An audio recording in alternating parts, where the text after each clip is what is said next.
I'm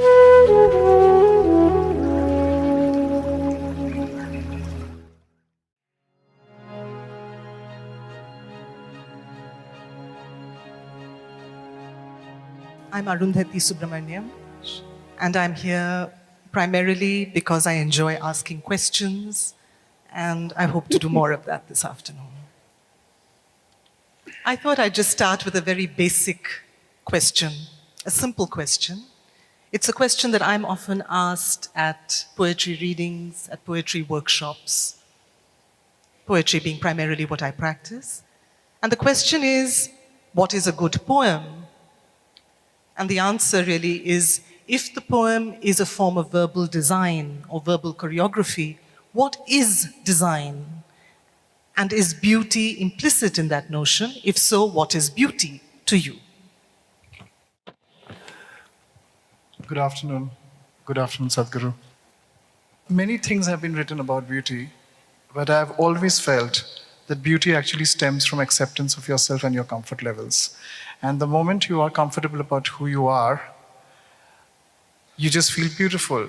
You know, I have said in a magazine, I don't know where I said it, but I did say that style is about a woman who's 5'1" and wears flats to a party and doesn't wear heels. Because I think when you accept yourself,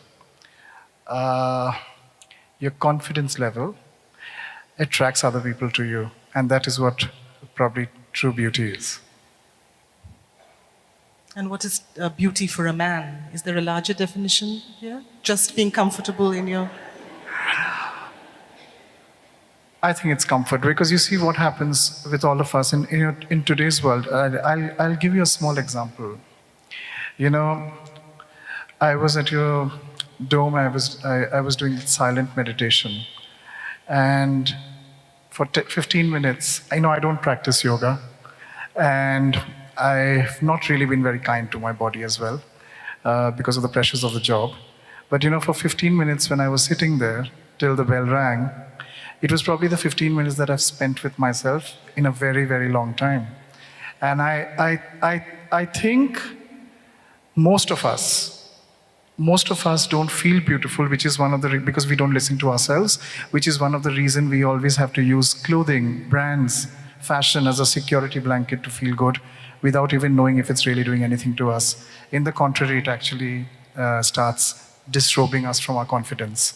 So for me, yes, whether it's a man or a woman, I think beauty starts with comfort.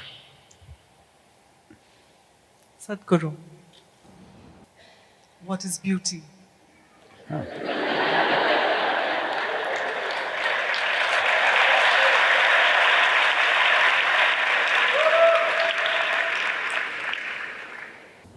Anything that, whether it's a machine, or an ant, or a grasshopper, or a human being, or clothes, whatever, or a building, if it fits and flows with least amount of friction, if one who has the eyes to observe, it always seems very beautiful.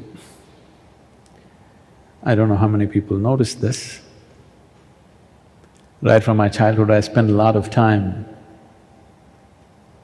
paying attention to every kind of insect and I found insects are the most fabulously designed creatures on the planet. And every kind, if you look at them, in terms of color, in terms of geometry, in terms of variety of activity that they can do, they're so fabulously designed. I'm saying different creatures, we have 2 legs, somebody else has 4 legs, somebody else has 6, 8, 12, whatever number. But the beauty of nature and evolution is the design has been perfected. I think most people have not paid attention, they think beauty means it must be sunrise, sunset at the most. Small things are very beautifully made because with least amount of friction, they've learned to function. If you look at… if you look at the activity, if you measure the activity, let's say of an insect, how much activity an insect is performing, for how many calories that he consumes. Obviously, he's geometrically perfect, least amount of friction. So, anything that's well-made always excited me, whether it's a machine or a building or an insect or an animal or a human being. So, when it comes to… are we talking about human beings? We can include them. Okay. If you're talking about humans being beautiful, if you look at somebody, when they're joyful, everybody is beautiful. Whatever the shape of the nose or the chin, when you see them in a joyful condition, they're always beautiful. With the best, whatever is considered the best shape of the nose or the chin, when they're in bad states, they don't look beautiful anymore. So, if you are in an exuberant state of life, you will look beautiful, in the face, I mean. To keep the body beautiful takes little work. A lot of people are trying to take the shape of the planet.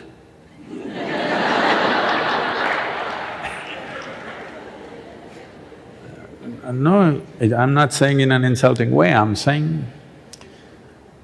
I mean, when you look at the world, particularly when I travel outside the country, India, also in India, not so in rural India, if you go to urban India, when I was growing up in school, there were only two fat kids, only two, and we always thought, they were like stood out because all of us were scrawny, because there was so much activity and so many things to do. But today you see children getting off a school bus, almost 40–50% are like this. Maybe it's part of the evolution that they're trying to become like the planet. So, isn't a round person beautiful? See, that way if you look at it, it's the way you look at it. You can look at anything as beautiful. If you are in a certain state, everything looks beautiful, that's different. But I think we're talking about physical, mechanical beauty. That mainly means geometrically there is some perfection where things operate with least amount of friction. Suddenly the very way a person walks is beautiful because there is not lumbering around. That goes for a human being or an animal or a machine or everything. That geometrically things have fallen into place. In fact, the entire universe is just happening because of geometric perfection. Well, the dome is standing because of geometric perfection, not because of the strength of the material. All the buildings we designed here, we always saw how it can be geometrically perfect so that the material that we use is very little because our problem is always budget. People say such a large building with these kind of beams, it'll collapse. It will not, because geometrically it's been thought through. So, evolutionary process has always looked at geometry. The cosmos itself is perfection of geometry. Why is the planet sticking to its pathway? Is because it's achieved some kind of geometric perfection. If it goes slightly off, it cannot come back again. This is not just true with this planet, it's true with the entire universe. So, in my mind, it's always been like this. If I look at a tree, if I look at a cloud, if I look at a man or a woman or anything, for me, it's always the geometry of things. First thing is, I see their geometry from head to toe. Afterwards, all the other things. Because geometrically, it should be right. Only then it will stay. Otherwise, its very life is reduced. Life of a building or an animal or a creature or anything, any form in the existence, if it doesn't find some kind of geometric harmony, then it will go before its time. The entire yogic system is just that, to align your body to the cosmic geometry, so that if you sit here for 2 days, it's still no issue because you have understood the geometry of the body. It's interesting that both of you in your responses don't mention the aesthetic as a separate category, because for many people, the notion is that the utilitarian and the aesthetic are separate in some way. But you seem to bring them, certainly when you talk of comfort, you talk about utility as aesthetics, and Sadhguru, you're doing that as well, more fundamentally. Is inefficiency beautiful? Can that be beautiful? Tell me, is it in your life? I'm thinking of, say, something like a flower that has no utilitarian value. Oh, what do you mean? It has no utilitarian value for anything but the plant, but for the onlooker, it is a thing of extraordinary beauty because of its symmetry and geometry, is what you're saying. See, it's such a fragile thing, but it manages to stay there as long as it needs to stay there to fulfill its purpose in all kinds of weathers. If there was no geometrical harmony with such a fragile material that it's built, it cannot stay. In fact, in nature, nothing comes out with geometrical disharmony because the very forces are like that. I think we all know that in this country we've had quite a magnificent heritage of design. The visual arts, the plastic arts, the performing arts. And somehow, modern India doesn't seem to be necessarily able to access a particular heritage with the ease that it ought to have been able to, for various historical reasons. How would you respond to that, and what do you think one can do? What has been your own engagement with reviving certain traditions, but also making them alive without turning insular in some way? How can one be Indian and global, which is something that you mentioned in your design statement?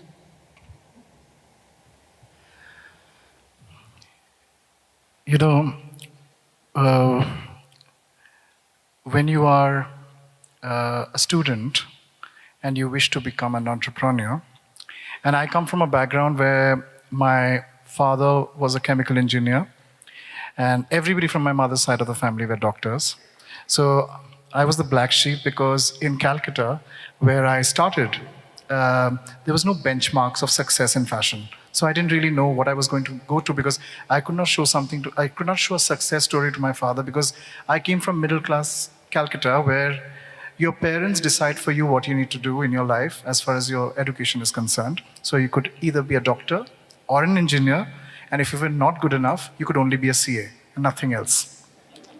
So when I decided to start a line of my own, the first thing would be, what would be my singular point of view that the country does not always have?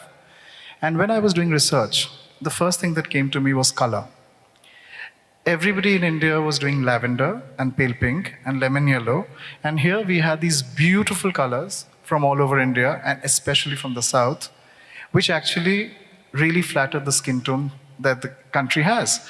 And I think, if you look at everything, whether you look at architecture, whether you look at flora and fauna, I mean, everything just looks very beautiful if you kind of keep it the way it should be and the environment it should be. For instance, I have seen in Dubai, if you look at some of the architecture, they have European architecture in a very arid desert, and it somehow looks like a little bit of a misfit. So when Indian people were wearing clothes, they were trying to wear European clothing, which looked quite rather strange in an Indian setting. And fashion is a very unkind industry. Do you mean that because of the Indian body type, or are you talking about colors specifically? No, I was talking about colors because you see what happens is that like I'll elaborate, fashion is a very unkind industry because what we do is we keep the perception very high. We try to keep the aspiration very far away from the reach of a human being because today we talk about something called size zero, which is about unattainable body, about a person who doesn't eat. The reason we do it is because it's very difficult to achieve that. More and more women fall victim to it. And they want to spend more and more money trying to attain an image that is almost impossible to get. So similarly, in the people who were the purveyors of luxury in this country at a time when I started my business, they all tried to do something which was far away from the shores of the country, and they thought that was luxury. But luxury is really about being comfortable, and it's about coming back home, which is the reason we started doing an Indian line, which at that point of time, I think apart from me, only Ritu Kumar was doing.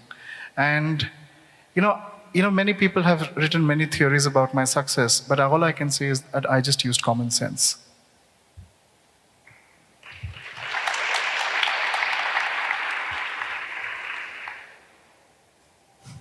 Sadhguru, would you like to say more?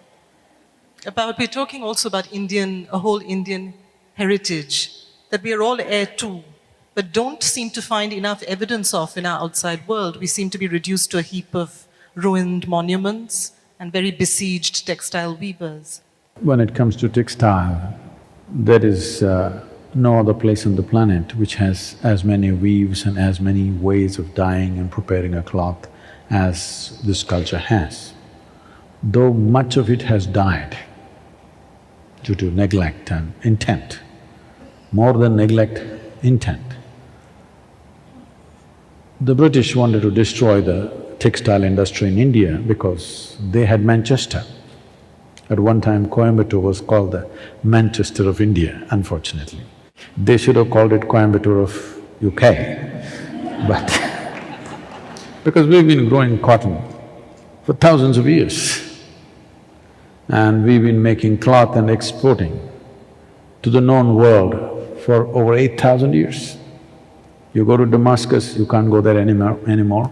If you went to Aleppo, Damascus, these places, people there still live like India is their neighbor, because for over 10,000 years they've been doing business.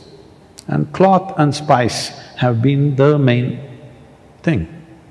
Indian fabric and textile literally has clothed the entire world. Now there is proof they've found some cotton fabric in the pyramids where they say it's of Indian origin, the cotton is of Indian origin. So, this is… one thing is, we've been an occupied nation for so long, and the last 200, 300 years have been a systematic demolition, particularly of textile industry, because that was a main industry, because the entire methodology or the strategy was to destroy the industry here, take the raw material and pump their products back here, because it was all about their economy. Having said that, in terms of architecture, in terms of the aesthetics, the simplicity of aesthetics with the material available, we never used in Indian architecture anything from anywhere else, no glass, this, that, just with stone, mud, brick. What we created was phenomenal. One example of this is, you must see some parts of Nepal, like Bhaktapur. It's incredible. Unfortunately, this earthquake took a big toll. I think they're going to restore that to some extent. It's a 1,000-year-old living city. Almost entire ancient India was like that. Every step, there is aesthetics, Just a water place is designed like a temple.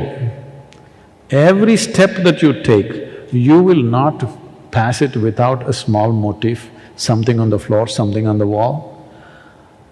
It's not today that you can turn these things out in the machine and fix it there. Everything had to be done by hand. You can imagine the sense of aesthetic that should have powered them, what it would have taken in terms of money, effort, time to create this. Well, if you look at the Kailash temple in the Ellora and the Tamil Nadu temples, these are things which should make you proud of being human. Though human beings are doing a lot of things that we should be ashamed of. When you look at these structures, you will feel proud of being human, because what's been done, both in terms of design, perfection of geometry, the aesthetic and the engineering, is too phenomenal. People can't believe these things were done by human hands. Right now in the WhatsApp groups, somebody is campaigning, these things were done by aliens, not by human beings. I don't want this to be claimed by any aliens. This was done by human beings. It's very important. It's very important we see a few hundred years ago or 1,000 years ago, people were capable of creating this. So today, I think this entire… I think India got a kind of a bad decoction of Marxism, socialism, all utilitarian stuff, you're from Bengal and I'm saying, you didn't even get it the way it is. You got it in a very negative way. Anything beautiful, anything worthwhile is not worth it. What about the utility? What about the utility? What is the use of your life, I'm asking you, first of all? If you think your life is useful, you're a fool. Because even if you are not here, the world will still spin, everything will go on. You will realize this when you fall dead, everything will be perfect without you. It is not that we are useful in some way. If we did not exist, the planet would flourish. It's not the usefulness of who we are. How beautifully did we live is the question. If human beings, every other creature does not destroy the beauty of nature. As human beings, our requirements are such, invariably we destroy something. Our very life is like that. So when we destroy so much of natural beauty, it's our business that whatever we create is truly beautiful. It's very, very important. Whether it is a building or any kind of structure or your body or the clothing or any damn thing that you do, you must replace the beauty to whatever extent we can. I'm talking, this is an ecological need. Today our aesthetics has gone for a 6. You will see one house has all the 172 shades of Asian paints. Maybe they bought 1 month sample tin and painted the entire house. This is where we've gone. This is, I think, a consequence of almost 15, 20 generations of poverty. Economic well-being has to come for people to think. It's there within us. For it to find expression, economic well-being has to happen. A large population is still living hand to mouth. You can't tell them to make something beautiful, but actually in the villages if you go, there is so much intricate beauty in little things that they do. These people who have exited from poverty and not yet reached affluence, that in-between segment, they are the worst enemies of aesthetic.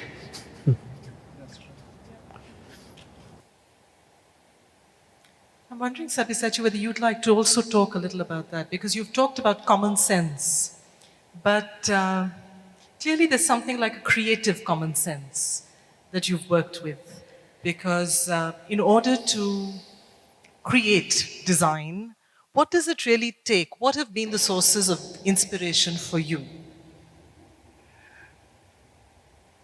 I think the biggest source of inspiration is empathy.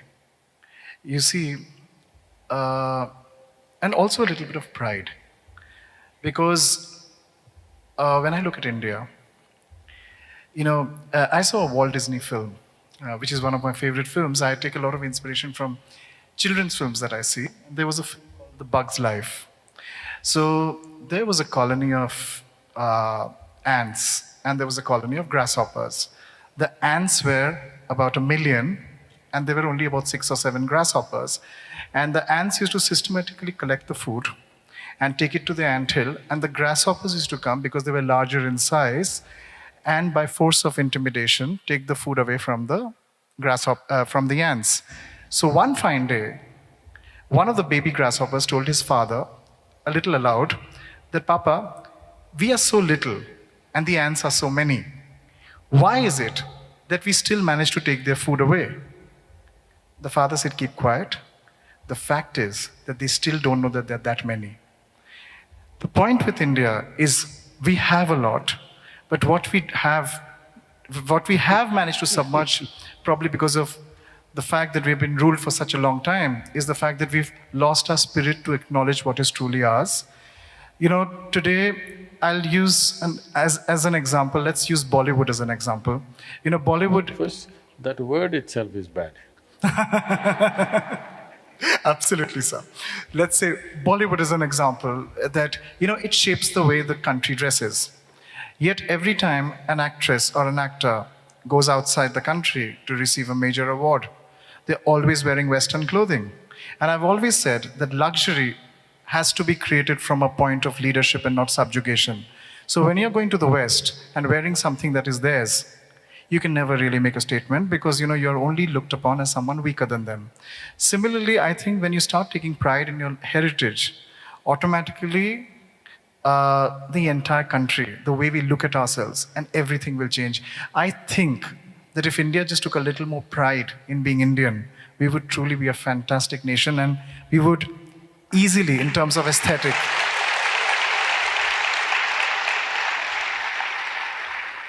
make people look at us differently. It's going to happen.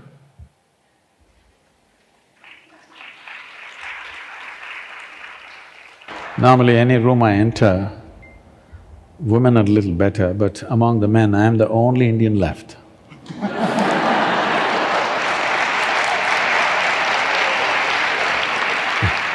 Everybody's got a noose around their neck at 40 degrees temperature, 40 degrees centigrade, they're wearing a tie and a jacket and works. I'm the only one who looks like an Indian. You have company today. Today. That's an imperative word, but… No, in the ashram I always have company. Outside I'm saying, when I go to any… But I have a theory, and I always tell myself, when in doubt, wear Fab India. That's a quotable quote from Sabyasachi. Okay. I remember when I came to the ashram, Sadhguru, many years ago for the first time, it struck me as… Don't say many years, that makes you very old. Which is not far from the truth. But when I did come for the first time, I remember being very struck by just how beautiful the place was. And I didn't expect it because I thought ashrams had to follow a very dreary kind of aesthetic. So it took me by surprise. And it's only later in conversations with you that I've understood that you talk about the individual, the atomic and the cosmic as sharing the same fundamental design structure. And you say, you even talked of the capacity of the body to download the cosmos. Is this because we share the same structure? Would you say more about this? Because it's an exciting image and an exciting idea. For us, still an idea. For you, an experiential reality. See, it is no more a belief, it is a science that every shape and every form exudes a certain energy.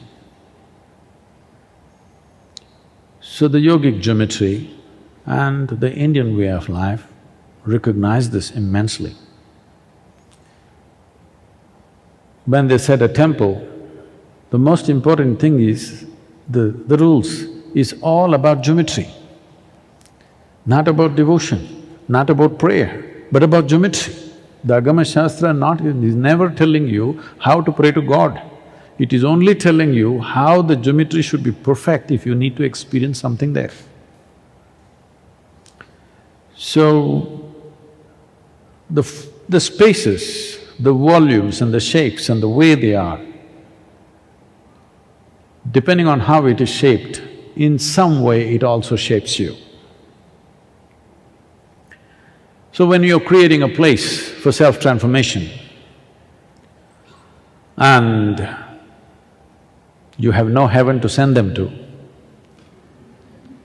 you must make it beautiful. And it should shape them. Just living here, walking around here, the very way they are, they should change. Every aspect, constantly they've been attended to. To what extent? Someday we must write it down because most people don't know how every rough edge is calculated, not just the well-done spaces. Not so well done spaces are more calculated effort. So, hopefully, the world builds itself like this. So the aesthetic of a place is not just about visual beauty. It should slowly… it should slowly capture you. It should captivate you, not because wow, not just the wow impact of it. Just as you walk through it every day, one day when you want to walk away, you realize, oh my God, I don't want to walk in any other place. This is where I want to be. This is what the place is supposed to do to you. To the best of our efforts, that's what we're trying to create. Not to trap you here, but you must know that there is a way to transform yourself, not necessarily by looking up, but simply by living sensibly.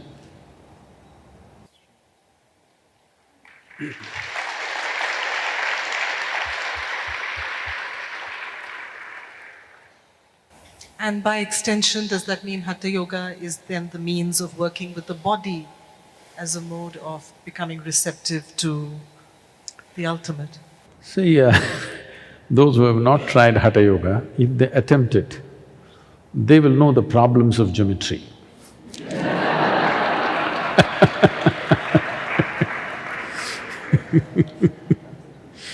They will understand the problems of geometry, and slowly they will also begin to appreciate, as geometry gets better, how life gets better. Just the way you sit and stand, as it gets better, the very way you think, feel, perceive and experience life will change. So, like, when people come, I'm always telling them, for example, the sadhana halls, the way they create it, see, it's just brick, lime and mud. There's no reinforcement. That means it has no tensile strength of any kind. Any building, any structure that you create, including this body, all structures, it is always a fight between the strength of the material and the gravitational force of the planet. One day gravity will win. Right now they're fighting. One day gravity will anyway win. How much time it may take, it doesn't matter. This will also go back into the earth, this will also go back into the earth. But now these buildings are created not with… they're standing not because of the strength of the material, they're standing because of the perfection of geometry. They are not standing against gravity, gravity is holding them up. It's a trick on the planet. Mother Earth wants to embrace everything slowly back, you and me also, one day. But we want to stand up right now, we don't want to go into the pit. All the buildings also trying the same thing, but our buildings are not fighting with her. She unknowingly is keeping them up. It's a trick.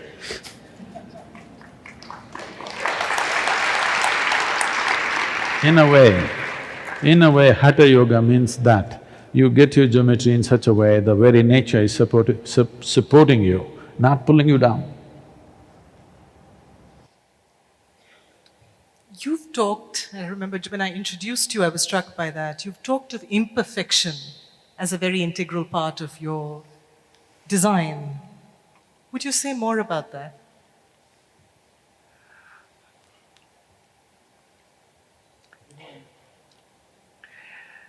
Fashion is quite dichotomic, the industry that I'm in.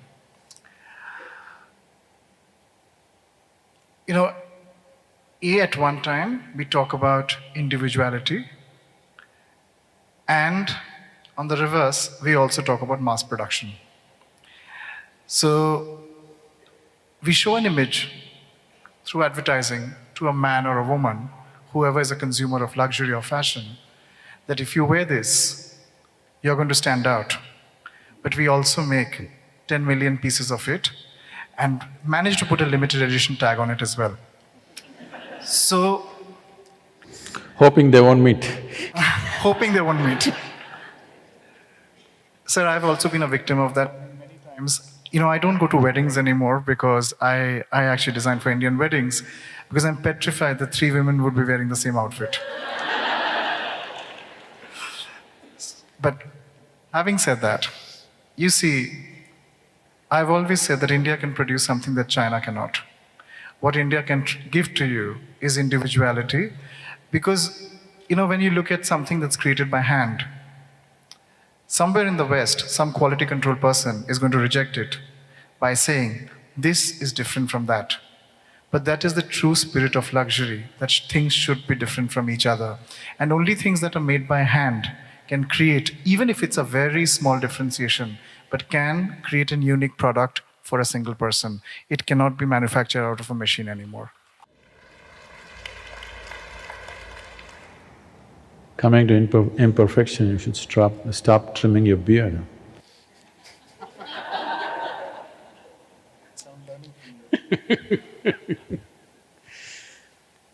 But I was wondering, as an extension of that then, given that the creative impulse also entails following a certain very individual imperative, and then making that meet market demands, how does one walk that very fine line?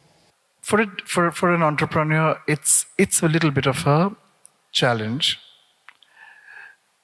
And I've seen that happening with my company as well. Like, when I started, I was labeled as the best thing that happened to India after the sewing machine. And then when I started, and I've always thought that, the only way you can create iconism is through repetition. So we started doing the same thing over and over and over again, because, mine is a brand that speaks to a slightly older audience.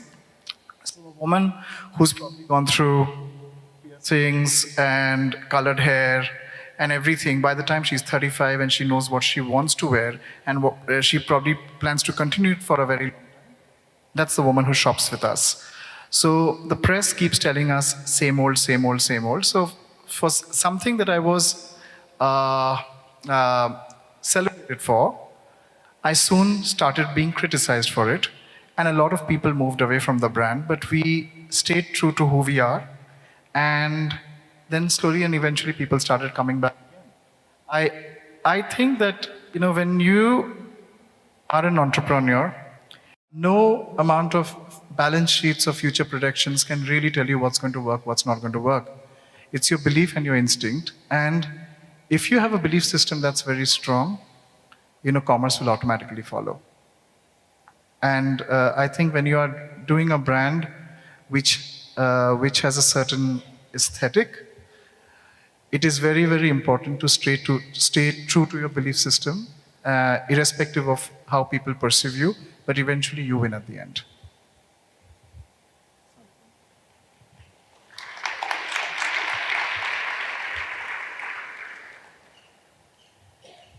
This idea of creativity is so linked actually to the notion of repetition as well, isn't it, Sadhguru? The two seem to be separate, but they're not.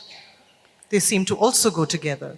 So we sometimes think of repetition only as something that happens in a mass-produced scenario, but it's also true that it's the repetition of the same thing that also fuels creativity, not in a mechanized way, in a mechanistic way. But I think every artist also knows that riyaz and rasa come together, really, don't they? So I'm wondering if you could say more, Sadhguru, because this also, for me, interested me, because you mentioned it yesterday, chaos as a kind of creativity. Would you say more about repetition and creativity, chaos and design?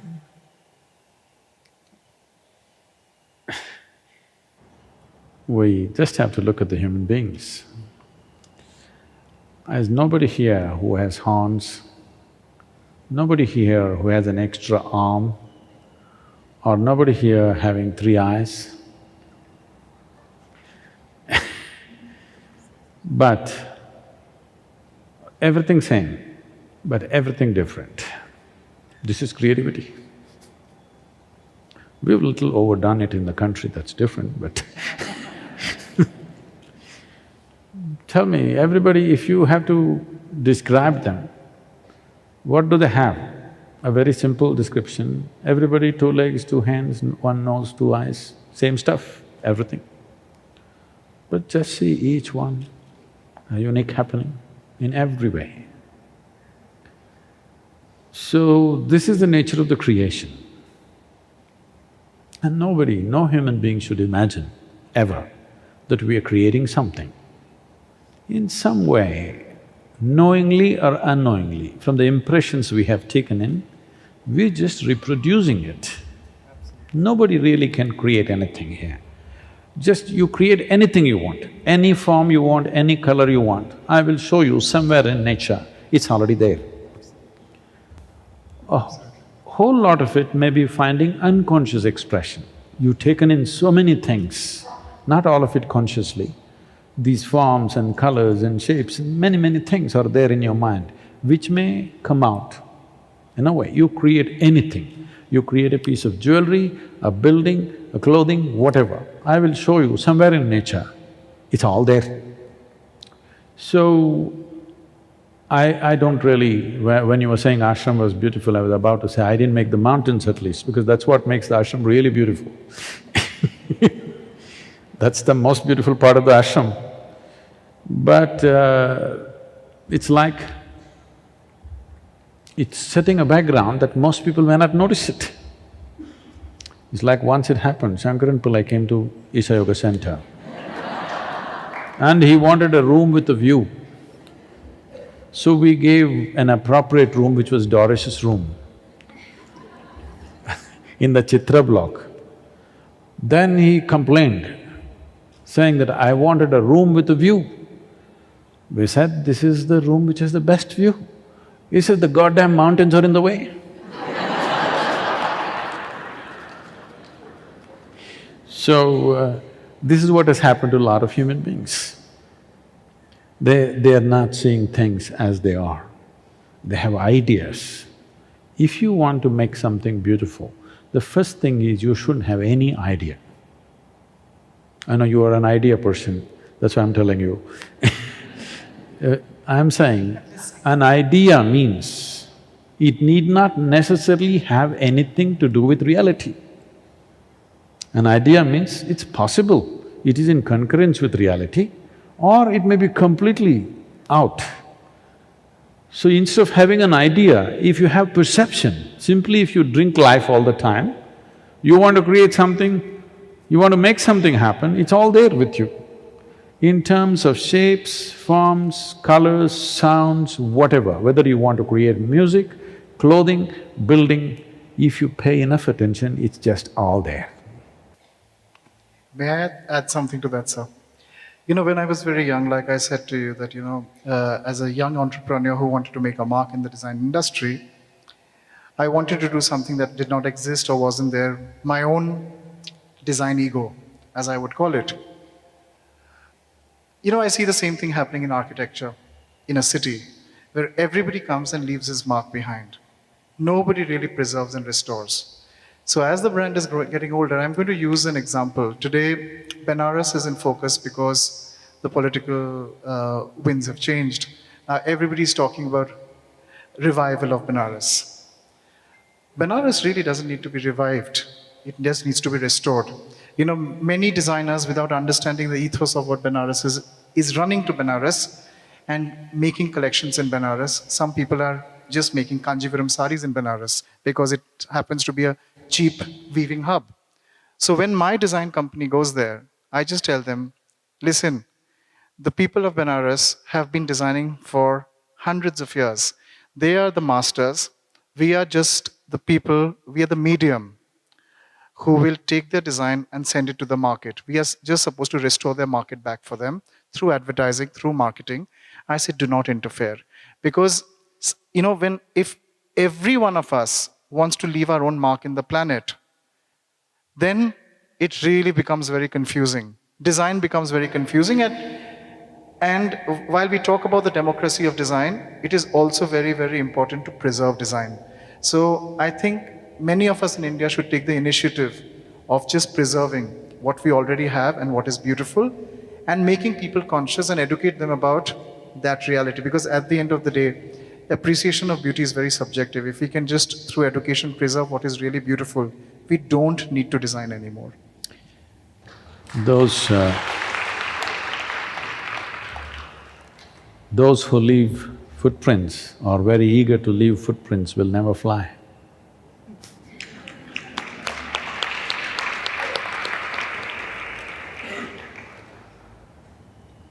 You know, I'm asking the questions, but just feel free to interject as you like. And if there are questions you'd like to ask Sadhguru, or if Sadhguru has questions likewise. I want to ask him a question merely as a designer. Please. I find him an impeccably well-dressed man, so I want to ask you, who designs your clothes for you?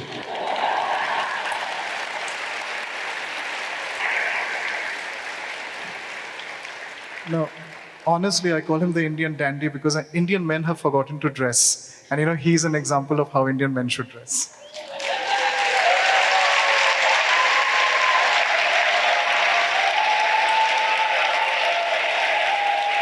Yes. No, my designs are not going commercial.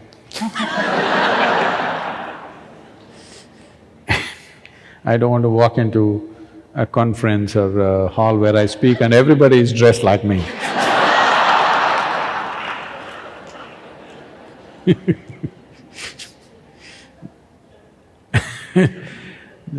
This is all made here locally within the ashram, so…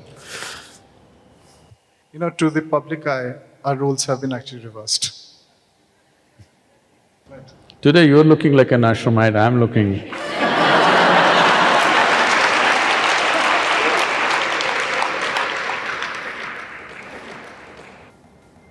Because general impression of an ashramite is white pyjama, white kurta and a school bag.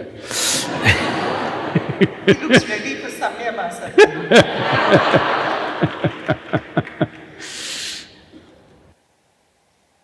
I mean, I have many questions, but I know at some point very soon we will throw this open to the audience as well. But Sadhguru, I think if you said more about this notion of chaos, it would interest us. As I said, chaos is not something that you try to create. The word chaos doesn't really mean anything if you really have a profound look at anything. Because everything that exists has a certain symmetry and a system within itself. It's just that if you are straight lines in your mind, you put your straight lines on that, because it doesn't fit into your straight lines, you label it as chaos. Somebody who's clean-shaven and always won't allow a quarter millimeter of hair to come out of their face, they will look at me and think I'm chaos. No, I'm very organized. If I don't do anything, I'll be like this only. I don't have to look at the mirror for the next 1 year, I'll still be like this only. They're not like that. They need daily management. When people say, Sadhguru, I don't have time to meditate in the morning, that's what I tell them. Why don't you stop shaving, you'll get 15 minutes, you just meditate for 15 minutes.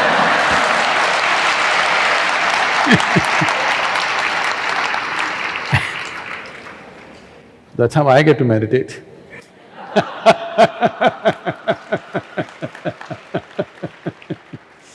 But Sadhguru, yoga often feels like a very rigorous discipline. Where does chaos fit into that? It is… see, what is rigorous depends on whether… if you're a couch potato, everything seems rigorous. No remote in your hand. You have to go to the television and switch it off, it's too rigorous life. So, what is rigorous and not rigorous is an individual experience. To wake up just little sooner than the sun so that you catch life before he catches and changes it. Because you don't know what's happening before sunlight. Most people have never experienced it, unfortunately. You catch life before sun catches it, you have a completely different perspective of life. It's twilight. Twilight zone is most important for a spiritual seeker because this is what you're seeking. You want to be rooted in the body, but you want to touch another dimension. That's what twilight means. You're in the night but touching the day, you're in the day but touching the night. So, I want to catch life before sun hits it, the dewdrop, the flower, the bird, the insect, everything. I want to catch it before he aggressively changes everything within the next few minutes. So, is it rigorous to get up before sun comes up? That is because… in Mumbai, you're eating at midnight and maybe further spicing it up with something else, and you can't wake up in the morning. If you… it is…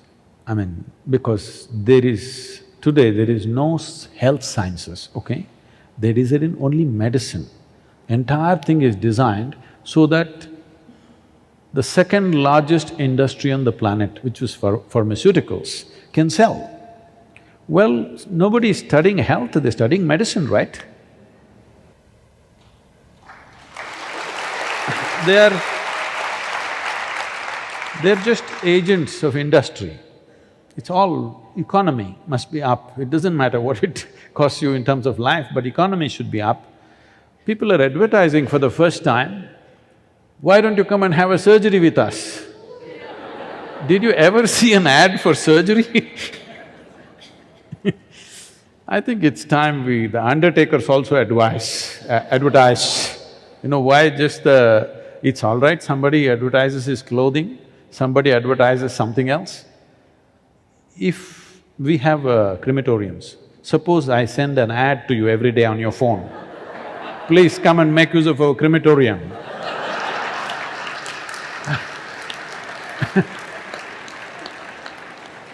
I think we should try this, we should try a pop-up on everybody's screen. Use Isha Kayantasthanam, you or your neighbor, whoever.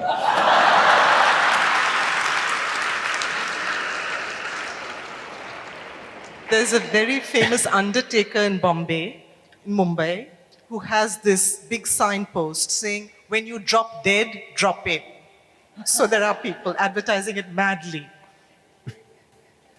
So this process of, the way we are structuring our lives, I'm telling you, if the body hesitates to come out of the bed, it is the most unaesthetic thing, because that's not how life is designed. Life is always surging to live. That which wants to die, it shouldn't be, because it's a burden upon itself and everything. There is no compulsion that all of us must live, only if it's worthwhile, isn't it? Yes, it's good for you and good for everybody around you, it's worth living. It's not even good for me to wake up in the morning. It's really not worthwhile, there's no compulsion that everybody must live. Except for the medical industry, of course. They're telling me 80% of the America's medical budget, which is little over $3 billion, is spent in the last 23 days of one's life. What is the problem if you die 23 days early, I'm asking? I'm saying, what's the issue? You would save the nation.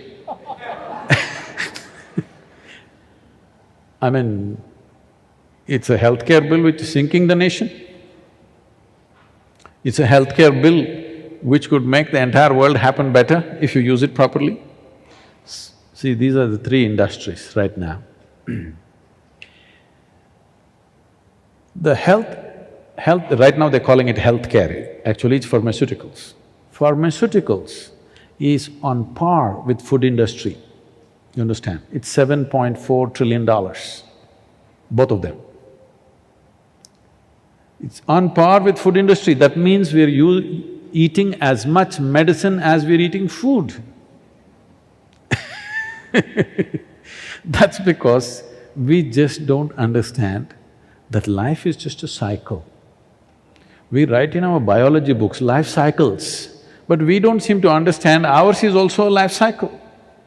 If you don't go with the cycles of the nature, this will get crushed. When this feel crushed, when this is miserable, will this keep quiet? It will share the misery with everybody. Yes or no? When you feel misery, do you keep it to yourself? You make sure everybody around you get it, isn't it? So, It's the responsibility of every human being to understand this is a certain cycle. And this cycle is related to the cycles of the moon, cycles of the sun, cycles of the earth, everything. If you keep it in tune, this will go smoothly. Otherwise, everything is a problem.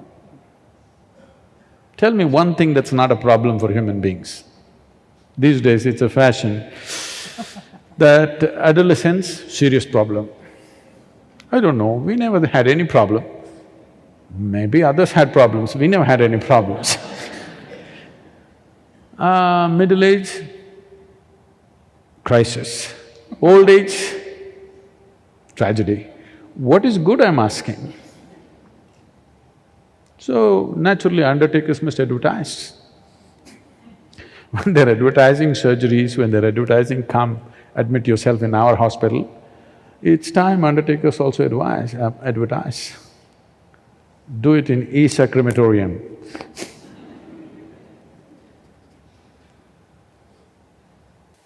But it is a problem, Sadhguru. It's a design failure, right? Eventually, that's what death is. No, this is not a one-time fixed design. See, even if you have a… See, if you're driving, let's say, a Maruti to your office, you don't know one thing about the thing, only thing that you know is how to drive, to some extent. At least you can keep it straight. So now you don't notice anything. Suppose you're driving a Formula One car. Do you know, day in and day out, they're fiddling with it, till the last moment. All the time, because you're looking for a certain level of performance. The same goes for this. If you want this to perform at a much higher level than in a mediocre way of functioning, then you have to watch everything. You want to somehow live and die, then no problem, anyway you'll die. Because that's one assurance for every human life today, I'm telling you will not fail in this life. Everybody shall pass.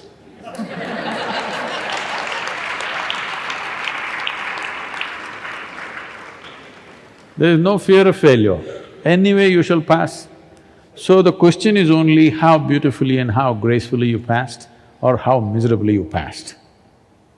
There's no fear of failure, I'm saying.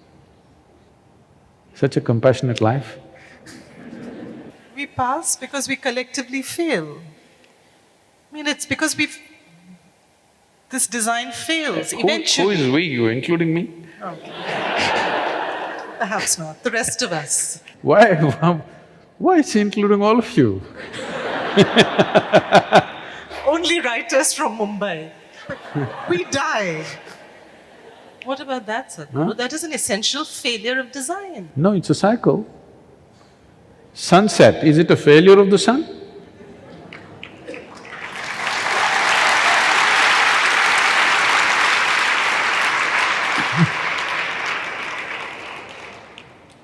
If you don't understand the cycle, you're in conflict with the fundamental nature of your existence. So you think you have failed. So people are seeing how to live as long as possible. They're growing parts in the laboratory right now. And you know, when you don't understand the fundamentals of cycles, you give rise to industry like Botox.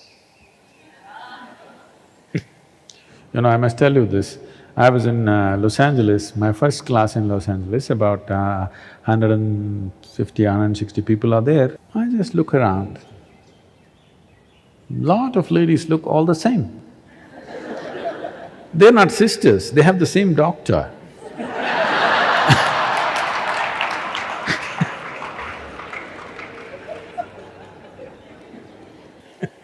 See?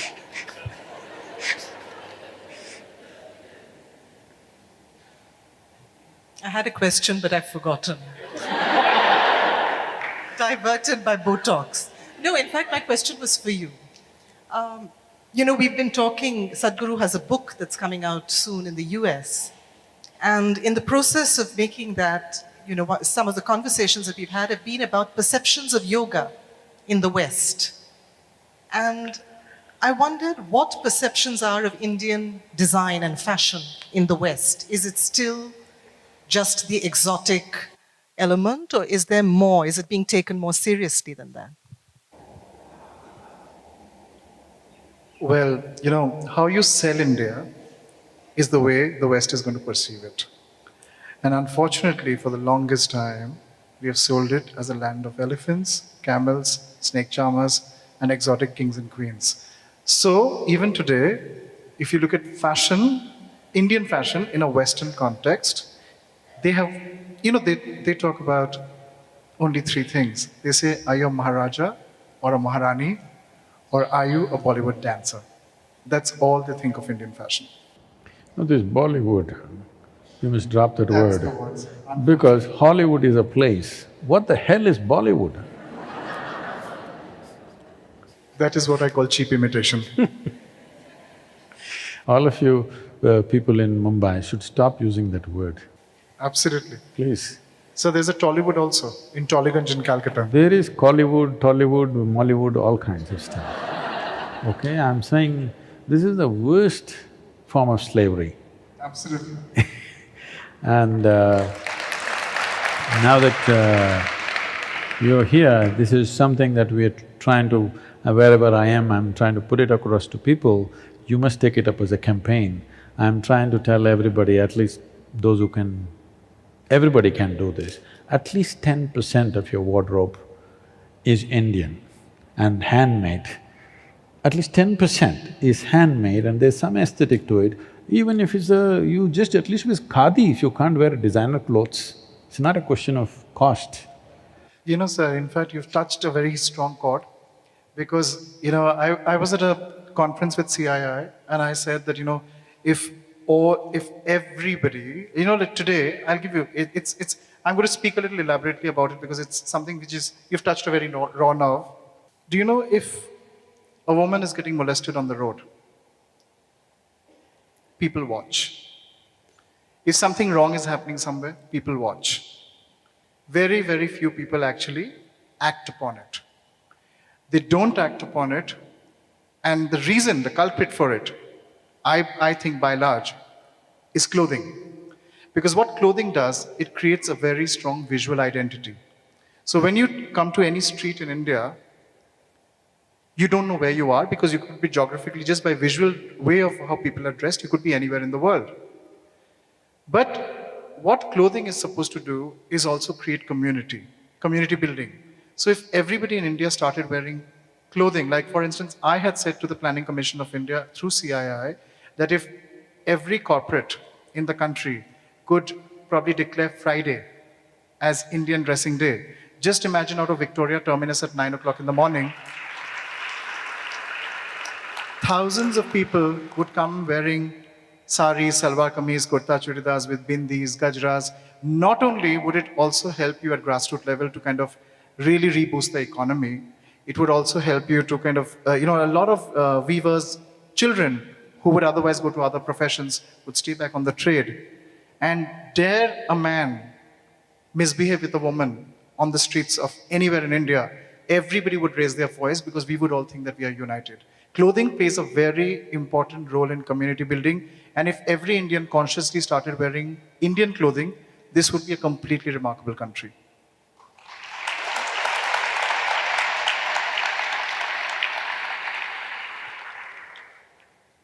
Perhaps we could throw this open to discussion, if there are questions. Namaskaram Sadhguruji. Namaste Sabyasachi ji. Namaste Moderator ji. I am Satish Panchadar and I have come from Kuwait to seek your blessing, sir. My question is art an expression of selflessness, selfishness, or self-centeredness? Is the artist not me? I want both of you to answer, sir.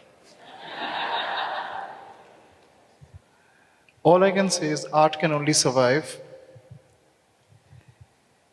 if it's a selfish vision for a selfless cause.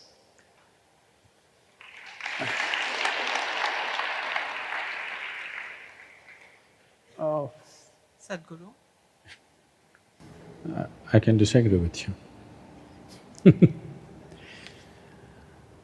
You see, today because of the disparities in the society,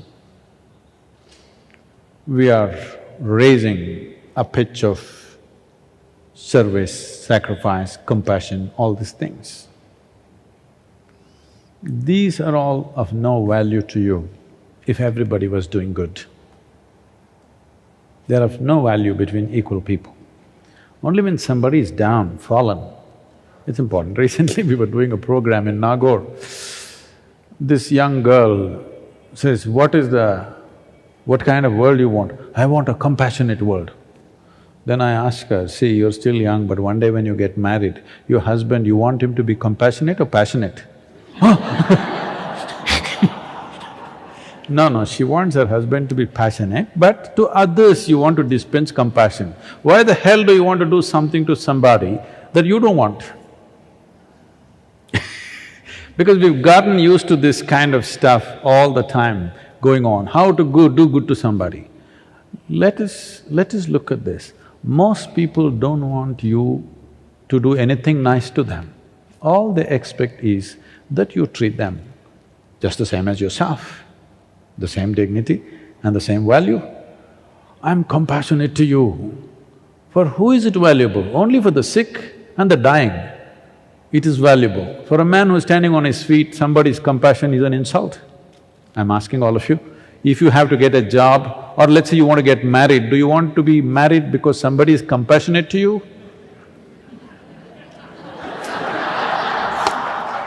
See, nobody wants compassion. So, what I think this question about selflessness, self-centeredness, selfishness, I really don't know what these things mean, because I don't think ever anybody has clearly defined what is selfishness. It's all been talked. I know spiritual teachers are always talking about it. I think it's just a trick to con people, if you ask me. Tell me, can you do something right now, here, that is not selfish? I want all of you to be blissed out. This is also I want, isn't it? It's still selfish. It is just that generally people are conjuice about their selfishness. Be little more absolutely selfish, at least in your selfishness, be big.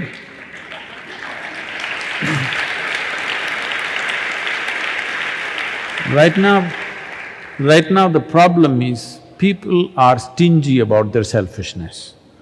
I want you to be utterly, absolutely selfish. What is the best that you want for yourself? You want for the entire universe. Be totally selfish, my universe, I want it this way. This selfishness is fine. Your problem is not of selflessness or selfishness, your problem is of limited boundaries that you've set, isn't it? What is you and what is me? So the entire yoga means just this, the word yoga means union. That means what is you, what is me, what is this, what is that, everything has become one in your experience.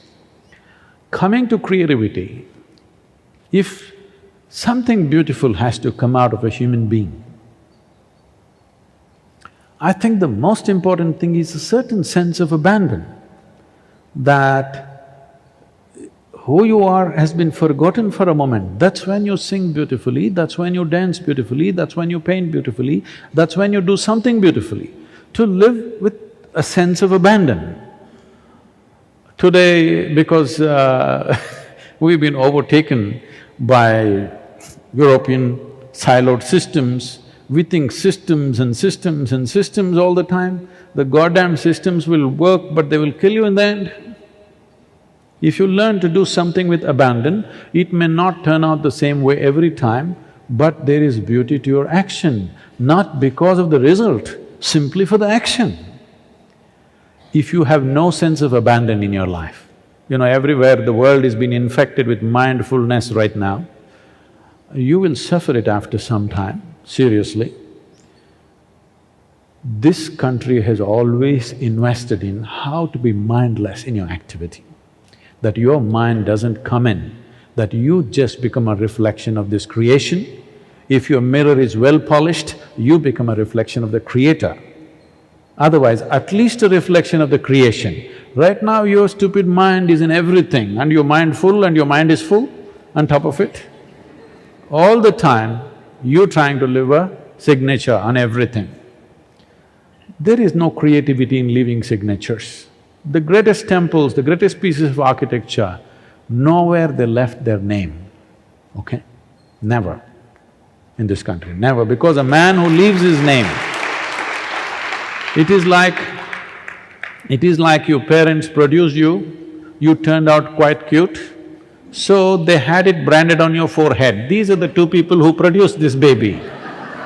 That's what it is, it's as gross as that.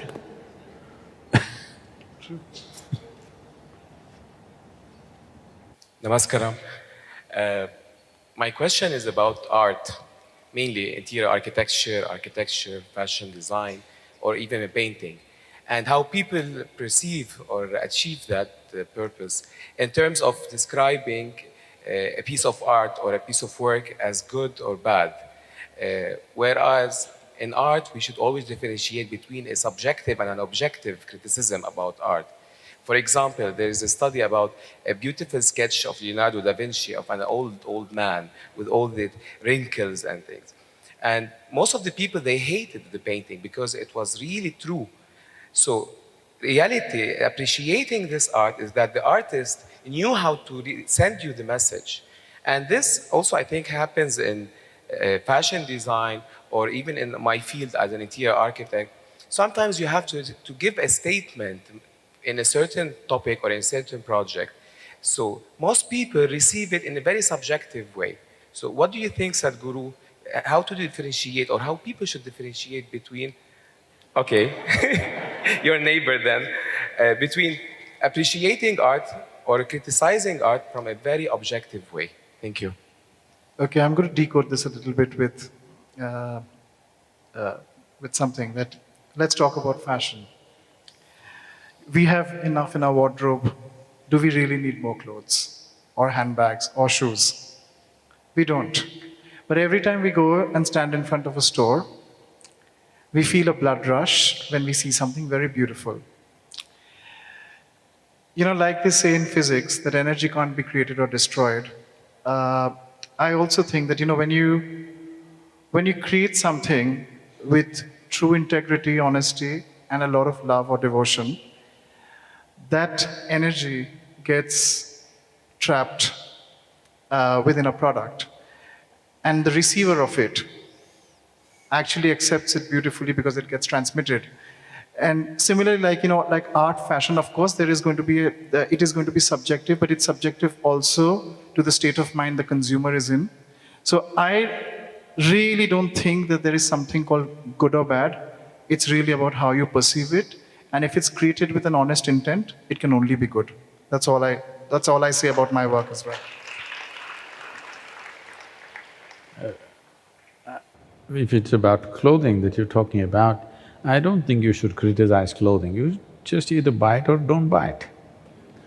Because what you think is horrible, that yellow dress with purple polka dots, somebody may like it and they may be wearing it.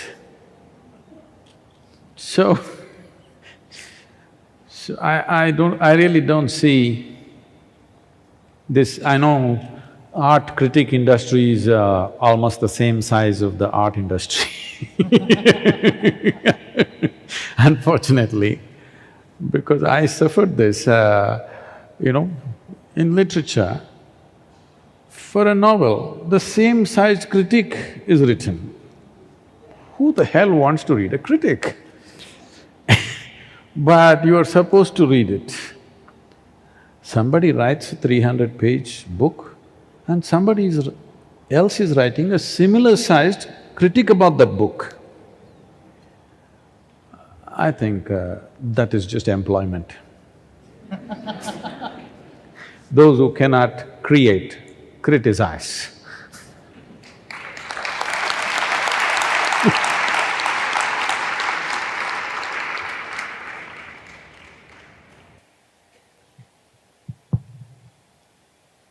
Namaskaram, everyone. My name is Manasi, and my question is to Sabyasachi. And please forgive me if this is a politically incorrect question.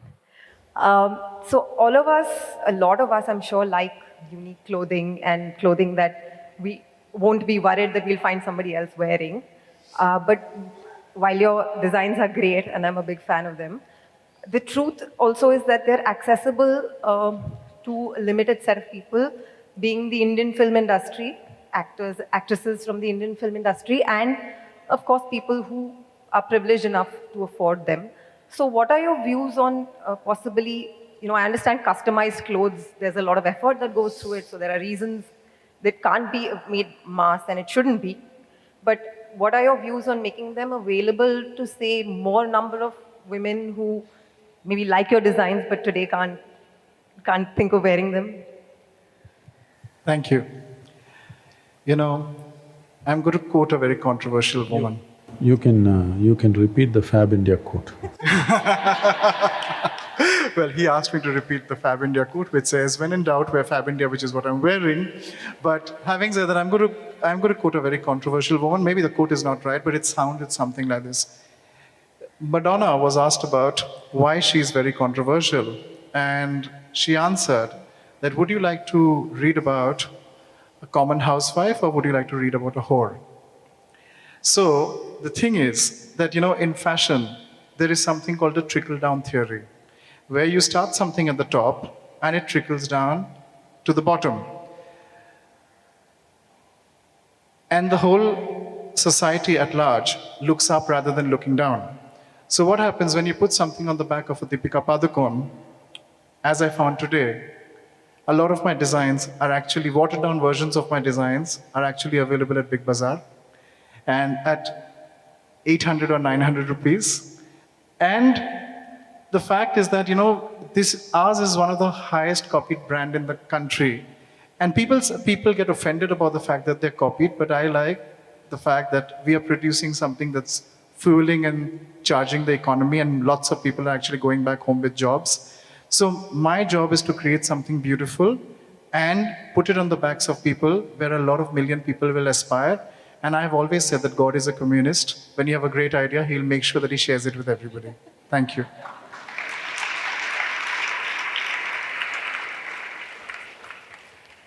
Hello, here. Namaskaram. Hi, my name is Alex, and I'm from Brazil. Sadhguru mentioned that as a suggestion, everybody should have 10% of their wardrobe with handmade organic clothes. So when we think about clothes, a lot of people open their wardrobe and it says, "I have nothing to wear." So having that in mind, when we think about Maybe clothes, they open the refrigerator. yes, yes, indeed. So when we think about clothes, I often bring my mind to natural resources and raw materials. And the way we assemble it brings us to fashion. And fashion brings us to expression, art, and as well as a perspective of egocentrism. So knowing that we are 7 billion in the world, how to balance consumerism, art, and nature in a way that we can keep this balance. So for both of you, what is your recommendation of how much clothes should a human being consume?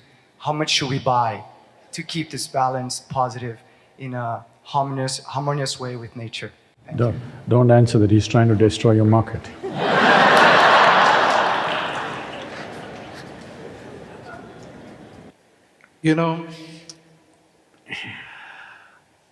Many big, even as we speak right now, many big luxury giants are in a very big problem of great top lines with zero bottom lines. That's also because of the result of collective greed. But now we are also realizing that less can be truly more. And to be, it's a vicious cycle. If you want us to stop destroying the world, every single consumer also needs to take responsibility of consuming less so that we can create less. So it's basically a dialogue between the manufacturer and the consumer, but in this case, it's the consumer who leads, not the manufacturer. Because at the end of the day, we are only victim to a consumer's greed.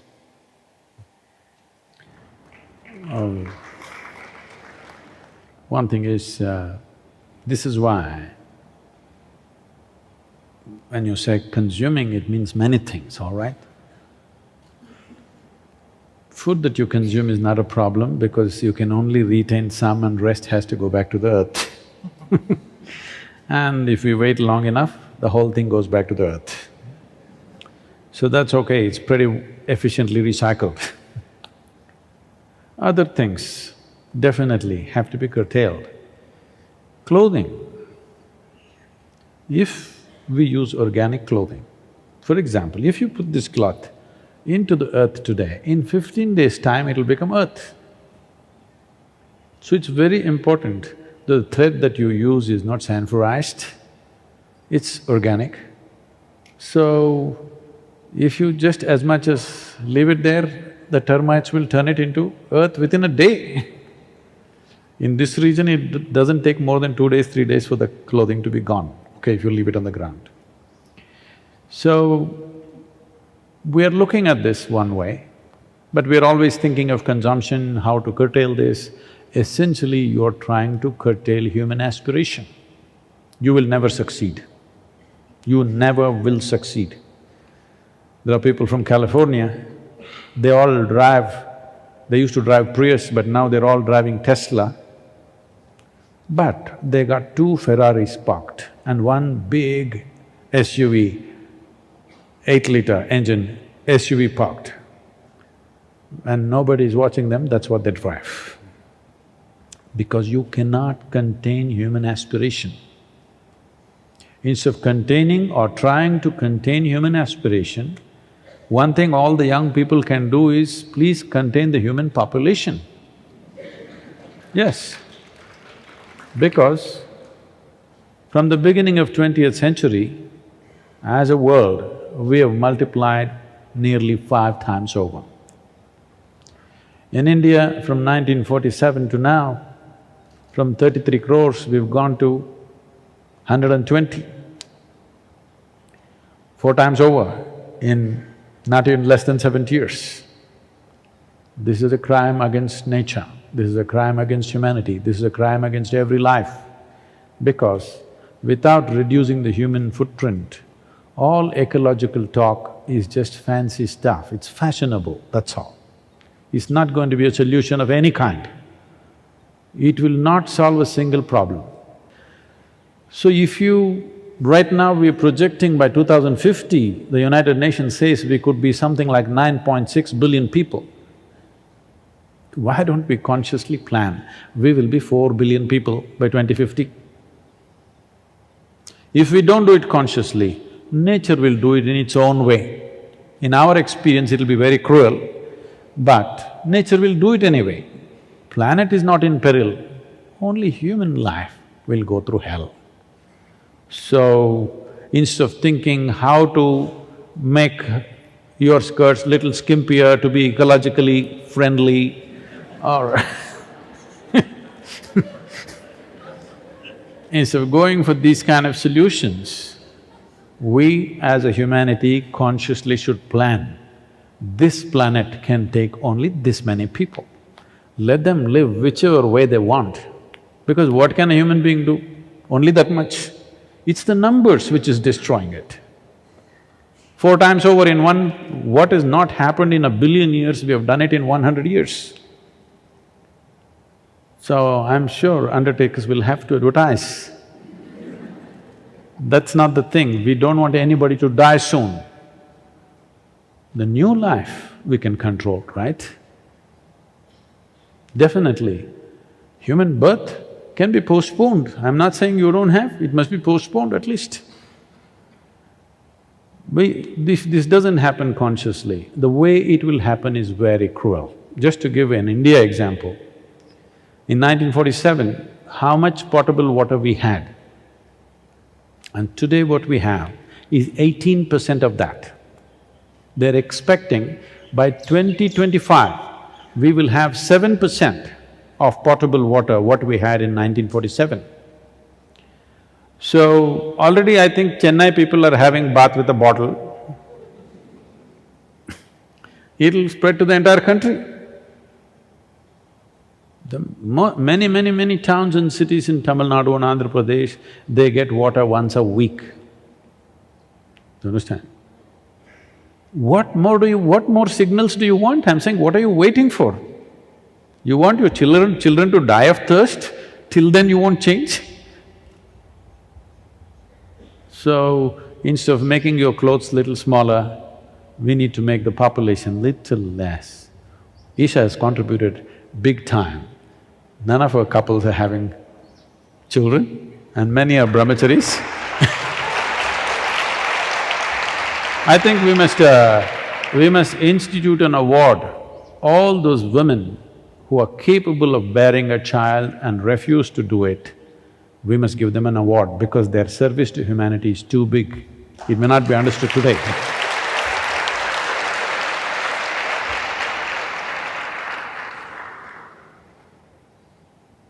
Wow. That's all I can say. I think there's time for one more question.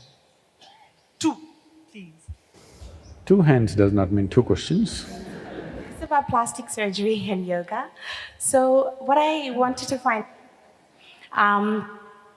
my cousin said that with the type of cesarean I had, I should do plastic surgery in order to cut off the excess fat. But for me, I just think I'm on the path of yoga, it doesn't matter, and I wanted to find out from you what you think of plastic surgery, cutting off skin, and how that impacts yoga. Whatever it costs you for your plastic surgery, if you give it to me and stay here, I'll cut off the fat.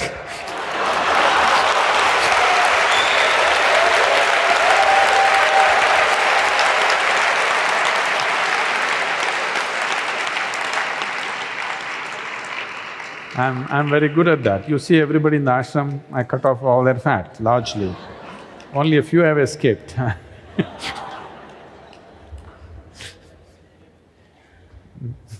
Namaskaram, Sadhguru. Namaskaram, Sabyasachi. I yet have to meet anyone who I know who does not like your designs. But yet I would like to ask you, have you faced criticism? And what was that and how did you handle it? Sorry, Sadhguru, no question for you. That's very good. I have faced criticism all my life. Okay, I've never said this in a public forum, but I'm going to address it today. When I was dressing up Vidya Balan for the Cannes Film Festival, I made the mistake of dressing her up in Indian saris with traditional blouses, bindis and gajras. The entire fashion fraternity in this country treated me like a national terrorist. And many said that I should have gone to Tihar jail because they thought that it was a poor representation of an actress and she should have worn a gown like how Sonam Kapoor had worn when she was endorsing a beauty product on the Cannes runway. And many days later, when I was asked to defend myself, I just said that given a chance, I'll do that all over again, exactly the way it was. You know, when you do something for the public, they have every right to form an opinion about your product, good or bad. But you should not waver because of what people have to say, because at the end of the day, if I was to sell the public's vision to them, I would never be here speaking to you guys. I think people come to me to buy a slice of what I think should be clothing and not their opinion. And I always stay true to that. Thank you.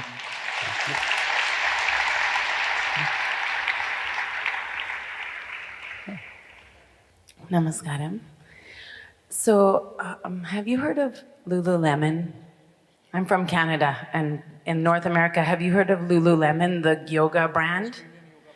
Okay, so it's all about sex appeal, and it's totally brought... anyone who knows what Lululemon is will understand. If not, check it out. We really need an alternative because it's such a turn-off with yoga. And I'm just wondering if you've considered doing a yoga clothing line that's fashionable kurtas and pajamas that are suited for doing yoga, that are made of organic cotton. And I just spent the last, I did the Hatha Yoga teacher training in 2015.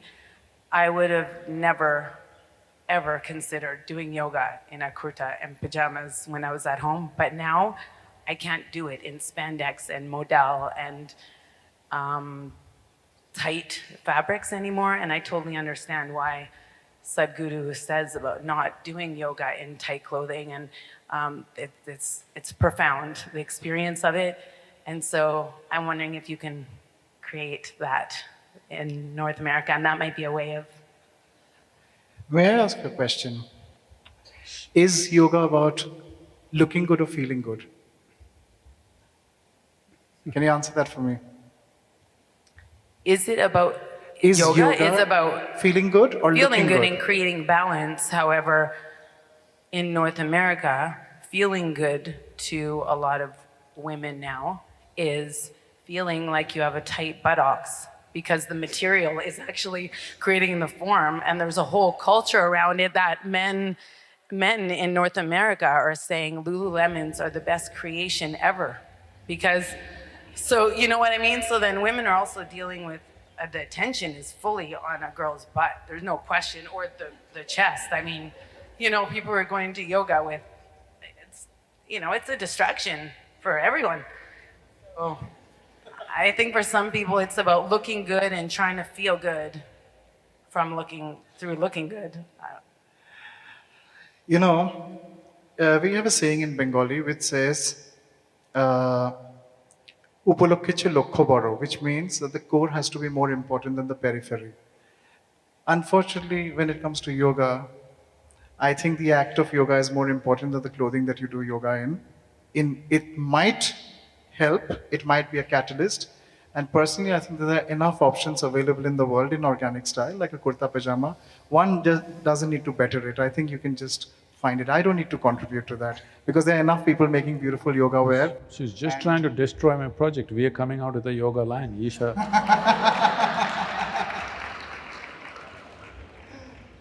But you know, you can do yoga, I think, in anything that you feel good in. And if it's organic, and if it, of course, there are many mechanisms about, you know, how the body reacts when you wear organic clothing.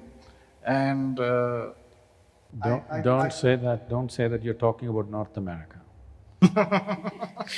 That's true. But having said that, I have never thought of it. You've planted a business idea in my head. You never know. A collaboration might start today.